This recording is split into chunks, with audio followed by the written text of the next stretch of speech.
I am Dr. Tom Varghese, former professor and head of the Department of Hindi, Sacred Heart College, Tevara, presently the coordinator, IGNOU Study Center, SH College, Tevara. Hindi is the national language and the official language of India.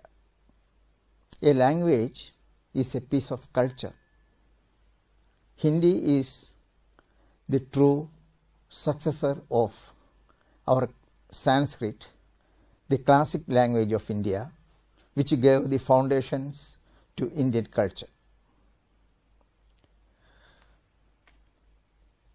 Vande Mataram, that is the most heard slogan in India. That is a Sanskrit word which means I salute Mother India. Our famous first epic poem, Ramayana. Lord Rama says that Mother and Mother India and Mother India are higher than heaven.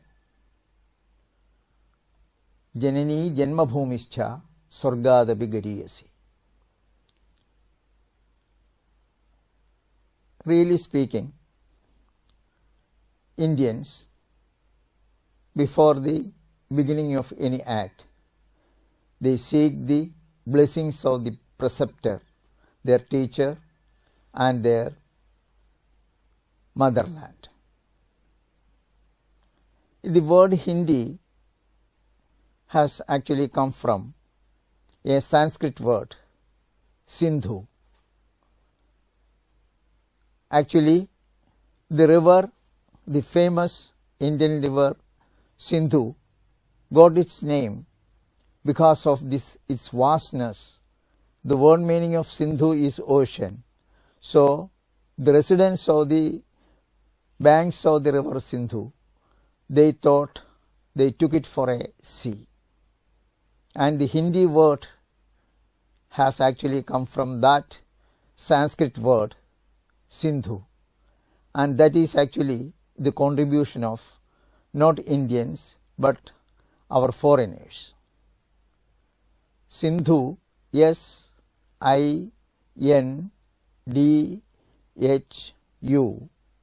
was transformed into Indus and Indica by the Greeks by leaving the first letter S.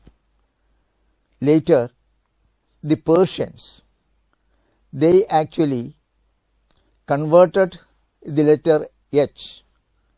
They replaced the letter S to H and they formed the word Hindus and Hindi. Hindi is the language of the people of India, that is Hindustan. So the name is actually, the word meaning is actually the ocean.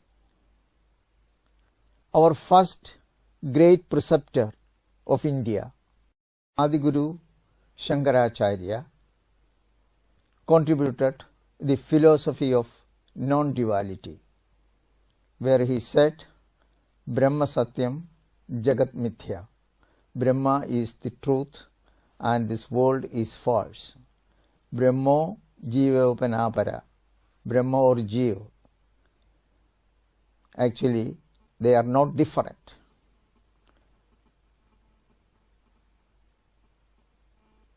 Brahma is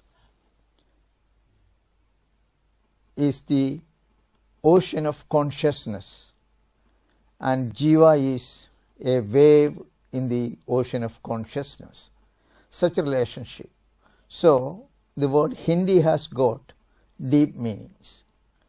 Now, let us think about the alphabet of Hindi. The alphabet of, there are 11 vowels and 33 consonants in the alphabet of Hindi, and the vowels are A, E, U, Iru, A, I, O, A, 11 plus 2. Whereas the English has 26 letters in the alphabet, and if we are examining the first 5 letters A, B, C, D, E, in these 5 letters we find the first and the last letters are actually vowels. We have here A, and actually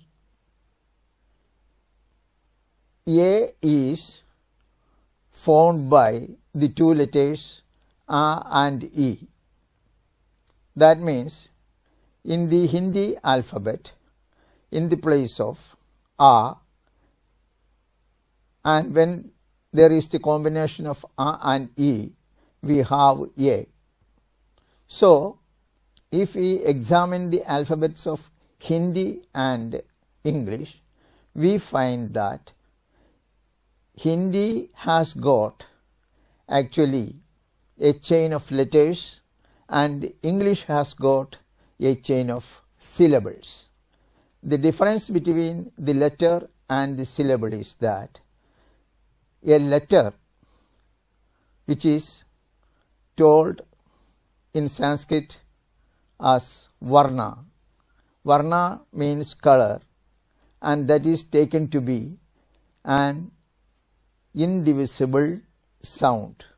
Avibhajyo Ekanada Varna. There is only one sound, and that is indivisible.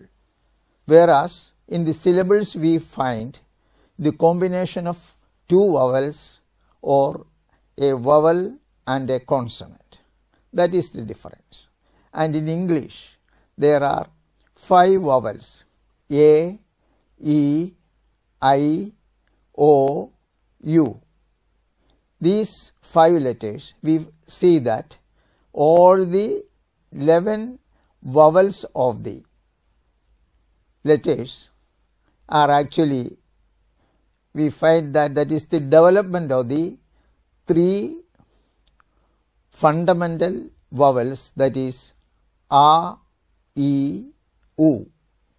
And A is actually the long form of A. A has come from the long form, and when we have the E, the long form of E, we have E, and when we are examining U, the long form of U is U. Then we have the letter Rishi. This is a very important letter for Indians and Indian culture. We usually say that India, Arsha Bharata, because from Rishi we have the very famous word Rishi. Rishi is the sage, sages of India. Basically, Rishi is a poet, and he was writing the first hymns like the Richa, Rik. So the collection of Richas, we find the Rig Veda. The Rig Veda is formed, very important one. So the letter Ru is very famous in India. Now we think about, for learning Hindi, the best way is to start with the imperative mood. When we are examining the vocabulary of Hindi language, we can classify into different parts, the parts of the speech, and that is common for both English and Hindi. In Hindi, we have these parts of the speech. They could be divided into 2 categories as inflective words and non-inflective words. The first four, noun, pronoun, adjective and verb, these are inflective words, and adverb, preposition, then conjunction and interjection, these four are actually non-inflective words, and the inflection is caused by the case, gender, number and mood. For the beginners, for learning Hindi, let us pass on to the imperative mood. Regarding the sentence of Hindi, we find that usually in the formation of a sentence, we find that there should be a subject and a predicate. In the place of subject, we have usually nouns and pronouns. And when we are moving to the imperative mood, we are using the pronouns, that is tu, tum, aap. The pronoun tu is actually equal to the word in English thou. The tu pronoun is used for, actually when addressing others, it is used for persons who are inferior to us. And the interesting thing is that for God also tu is used, because God has no feeling of high and low category. So for God also tu is used, as in English thou. When we are using the imperative mood along with the subject, we use the verb in its root form. For example, you put. For that we say the word tu rek. And tum, you put when it is used tum is used for actually the persons who are equal to us. Then we have to add o along with the root of the verb. For example, you put tum rekho. And aap is used for the persons who are respectful and who are above us. So along with the root of the verb, we add ea. For example, aap rekhiye, aap आइए, आप जाइए आदि.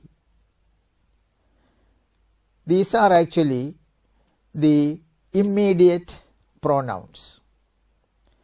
Then there are other forms of pronouns